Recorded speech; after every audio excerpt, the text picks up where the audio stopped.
चलिए देखिए भैया, कल हमने क्या किया था, आपको जो ये 12th की केमिस्ट्री में एक टॉपिक है जिसको हम लोग कहा किया करते हैं फास्फीन, फास्फोरस का यौगिक है एक आपका। इसको हम लोग क्या किए थे कल, इसको आपको इसका हम पार्ट 1 आपको बताए थे, जिसमें मैंने फास्फीन के प्रिपरेशन की विधि आपको बता दिया था पार्ट 1, और आज पार्ट 2 है। पहले आप पार्ट फर्स्ट देख लीजिएगा, उसके बाद आप पार्ट 2 देखिएगा। तो आज हम आपको बताने वाले हैं कि इसकी फिजिकल प्रॉपर्टी क्या होती है और इसकी कुछ केमिकल प्रॉपर्टी आपको बताएंगे। तो बढ़िया सा इसको देखेंगे और फिर इसको आप लैंग्वेज सहित आप नोट्स इसकी प्रिपेयर करेंगे। तो फिजिकल प्रॉपर्टी में जो कुछ आपको दिखाई दिया करता है वही चीजें आप फिजिकल प्रॉपर्टी में लिखते हैं। तो सबसे पहली चीज, इसका जो रंग होता है वो रंगहीन होता है, कलरलेस आपकी ये गैस होती है। दूसरी चीज अवस्था, आप जानते हो फास्फीन गैस अवस्था में पाई जाती है, जैसे अमोनिया होती है वैसे आपकी फास्फीन भी गैस अवस्था में पाई जाती है। प्रकृति इसकी क्या हुआ करती है, विषैली। फास्फीन की जो आपकी गैस हुआ करती है इसकी प्रकृति कैसी होती है, विषैली होती है। और ये विलेयता क्या हुआ करती है, जल में क्या हुआ करती है, अल्प विलेय होती है, सेमी सॉल्युबल होता है। और अगली चीज क्या होता है, हिमांक इसका -133 डिग्री सी और द्रवनांक इसका क्या होता है 79 डिग्री सी। मतलब कि ये इसकी फिजिकल प्रॉपर्टी है जिसको आप बखूबी जानते हो, कलरलेस बता दिया, अवस्था ये गैस। और इसकी जो गंध हुआ करती है ना, इसकी जो गंध हुआ करती है आपको बता दे रहे हैं, सड़ी मछली जैसी हुआ करती है। फास्फीन की जो गंध होती है वो कैसी होती है, सड़ी मछली जैसी इसकी क्या हुआ करती है, स्मेल हुआ करती है। तो आई होप फिजिकल प्रॉपर्टी आप लोगों को क्या हो गई होगी, कंप्लीट हो गई होगी। अब हम बात करते हैं केमिकल प्रॉपर्टी में। केमिकल प्रॉपर्टी में देखिए, दहन है, अम्लों से क्रिया है, क्लोरीन से क्रिया है, क्लोरीन के 2 रिएक्शन है, और फिर कॉपर सल्फेट से, इतनी केमिकल प्रॉपर्टी बताई गई है। आपको करना क्या है, दहन में सबसे पहले ये बताना है कि जो ये फास्फीन होता है, अगर इसका दहन मतलब ऑक्सीजन से क्रिया की जाती है तो यहाँ पे बनता क्या है, आप जानते हो, ये फास्फोरस पेंटाऑक्साइड। ये किसका फार्मूला है, फास्फोरस पेंटाऑक्साइड। और अगली चीज क्या निर्माण हुआ करता है, जल का निर्माण हुआ करता है। फास्फीन का अगर वायु के साथ अपक्रिया की जाती है तो फास्फोरस पेंटाऑक्साइड और क्या बनता है, जल प्राप्त होता है। दूसरी अपक्रिया अम्लों से क्रिया।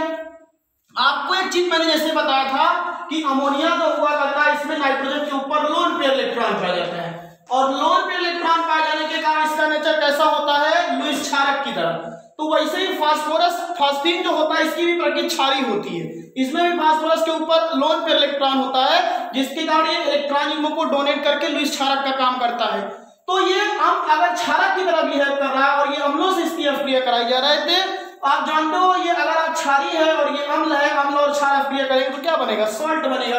तो यहाँ पे क्या बनेगा आपका, ये फास्फोनियम क्लोराइड। जैसे आपने अमोनिया की अपक्रिया अगर कराया था हाइड्रोक्लोरिक अम्ल से तो अमोनियम क्लोराइड बना था, यहाँ N है यहाँ P है, इतना अंतर है बस जान लीजिए। तो ये जो आपको बना है ये क्या बना है, फास्फोनियम क्लोराइड। इस तरीके से ये आपका एक प्रकार का क्या है, ये साल्ट है। फास्फीन की अपक्रिया हाइड्रोक्लोरिक अम्ल से की जाती है तो आपको क्या प्राप्त हुआ करता है, फास्फोनियम क्लोराइड। अगला जो क्वेश्चन है, अगला इसकी केमिकल प्रॉपर्टी है क्लोरीन से अपक्रिया। ये क्लोरीन से 2 प्रकार की अपक्रिया देता है, एक में ये ट्राई हैलाइड का निर्माण करेगा और एक में पेंटा हैलाइड का निर्माण करता है। अब यहाँ पे समझिए, अगर हम फास्फीन की अपक्रिया क्लोरीन की कम मात्रा रहती है तो अगर इसके साथ करते हैं तो ये बनता है फास्फोरस ट्राइक्लोराइड और क्या बनता है, हाइड्रोक्लोरिक अम्ल। फास्फीन की अपक्रिया क्लोरीन के साथ करने पर फास्फोरस ट्राइक्लोराइड और हाइड्रोक्लोरिक अम्ल प्राप्त होता है। और अगर क्लोरीन की ज्यादा मात्रा रहा किया करती है तो आपको क्या मिल जाता है, फास्फोरस पेंटाऑक्साइड प्राप्त होता है। क्या प्राप्त होता है, फास्फोरस पेंटाऑक्साइड प्राप्त हुआ करता है और ये हाइड्रोक्लोरिक अम्ल प्राप्त होता है। तो क्योंकि फास्फोरस के 2 हैलाइड होते हैं, ट्राई हैलाइड भी होता है, पेंटा हैलाइड भी होता है, तो यहाँ पे आपका एक कंडीशन में ट्राई हैलाइड मिलेगा और एक पेंटा हैलाइड मिलेगा। नाइट्रोजन के पेंटा हैलाइड संभव नहीं होते क्योंकि उसमें डी ऑर्बिटल एब्सेंट होता है। अगला जो ये रिएक्शन है ये बहुत ही इंपॉर्टेंट रिएक्शन है। अगर कॉपर सल्फेट से अपक्रिया फास्फीन से की जाती है तो ये आपको मिलता है क्यूप्रस फास्फाइड। क्या प्राप्त हुआ करता है, ये क्यूप्रस फास्फाइड प्राप्त हुआ करता है। और इसके साथ साथ आपका क्या निकलता है, ये सल्फ्यूरिक अम्ल प्राप्त होता है। तो इस तरीके से आप देखिए 4 क्या इसका, एक 2, 3, 4 और एक तरीके से 5 केमिकल प्रॉपर्टी हमने क्या कर दिया इस लेक्चर में बता दिया। इसकी अभी 2 केमिकल प्रॉपर्टी और है जो कि इंपॉर्टेंट है, और उसके बाद फिर इसमें एक टॉपिक बचेगा होम सिग्नल, आपका जान लीजिए।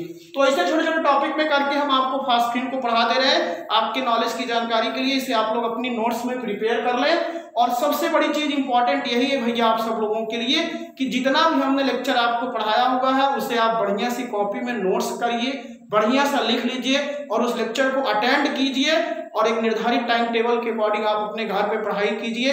तभी आप लोगों को जान लीजिएगा इंटरमीडिएट की परीक्षाओं में अच्छा अंक आपको प्राप्त होगा। और हमसे जो भी होता है, जो भी मदद होती है, वो आपको हम यहाँ पे आकर के अपने इस चैनल के माध्यम से आप लोगों को पढ़ा दिया करते हैं। इसे आप लोग बढ़िया सा नोट्स बनाए, लिखिए। और एक बात आपको बार बार समझाते हैं इसलिए से कि आप लोगों को अच्छा लगता हो तो आप कमेंट लाइक जरूर किया करें। थैंक यू, धन्यवाद। मिलेंगे एक नए लेक्चर में।